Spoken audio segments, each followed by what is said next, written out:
नमस्कार आमार भुरिभोज चैनेले सकलके स्वागत जानाई। Welcome to my channel Bhuribhoj. आज के बानाबो प्राय बिना तेले सब्जी रान्ना, तेले ना भेजे सब्जीटा रान्ना करब। एखाने विभिन्न रकमेर सब्जी व्यवहार करेछि। एखाने मूलो, सीम, आलू, बेगुन, फुलकपि, ब्रकली एगुलो रयेछे। चाइले आपनारा इচ্ছে मतन आरो सब्जी ऐड करते पारेन। कड़ाइते जलटा एकटु गरम करे निये समस्त सब्जीगुलो दिए देबो। तेले ना भेजे किन्तु सब्जीटा रान्ना करब और भीषण सुस्वादु हय खेते और भीषण हेल्दी एकटा रेसिपि। एर मध्य दिए दिচ্ছি ब्रकली, सीम, आलू, मूलो, बेगुन सब्जीगुलोके सेদ্ধ करे नेब।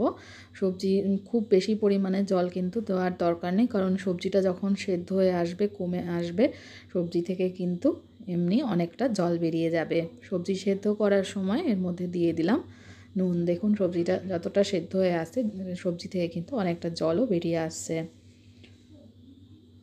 নুনটা একটু ভালো করে সবজির সাথে মিশিয়ে নেব।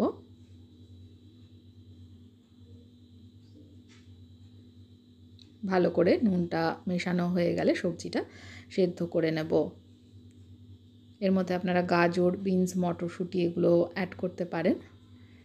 তবে এর মধ্যে মূলো, ফুলকপি, বেগুন, সিম এগুলো কিন্তু দিতেই হবে। নুন দিয়ে সবজিটা সেদ্ধ করে নেব।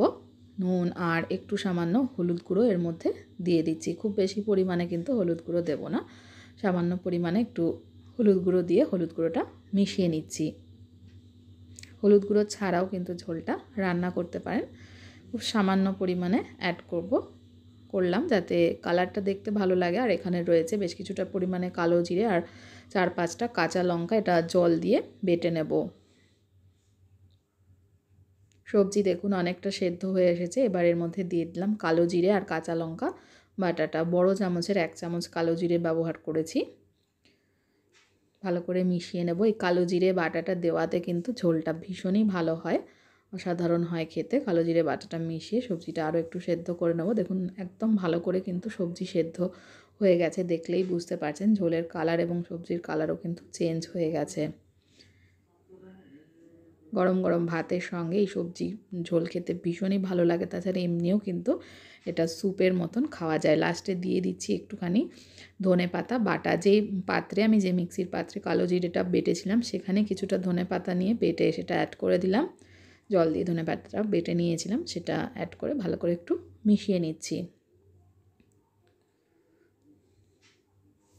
সবজি না ভেজে সেদ্ধ করে এইভাবে রান্না করেও যে কতটা সুস্বাদু হয় সেটা আপনারা এটা তৈরি করলেই বুঝতে পারবেন। লাস্টে দিয়ে দিলাম 2 চামচ কাঁচা সর্ষের তেল। কাঁচা সর্ষের তেলটা দেওয়ার পরে আরও 2 মিনিট মতন একটু ফুটিয়ে নেব। ভালো করে মিশিয়ে নিলাম কাঁচা সর্ষের তেলটা। সবজি দেখুন একদম গলে গেছে সমস্ত সবজি। আলুটাও দেখুন কত সুন্দরভাবে সেদ্ধ হয়ে এসছে। এবার আমি এর মধ্যে শেষে এর মধ্যে দিয়ে দেবো সামান্য পরিমাণে একটু চিনি দিয়ে দেবো। চিনি ছাড়াও এটা করতে পারেন, তবে একটু সামান্য চিনি দিলে কিন্তু স্বাদের ব্যালেন্সটা থাকে। তো একটু চিনি দিয়ে দিলাম। চিনিটা ভালো করে মিশিয়ে নিলেই কিন্তু এই সবজির ঝোল একদম রেডি। রেসিপিটা ভালো লাগলে আমার চ্যানেলটা যারা এখনও সাবস্ক্রাইব করেনি তাদেরকে অনুরোধ করব সাবস্ক্রাইব করে নেওয়ার জন্য। রেসিপিটা দেখার জন্য সকলকে অনেক অনেক ধন্যবাদ।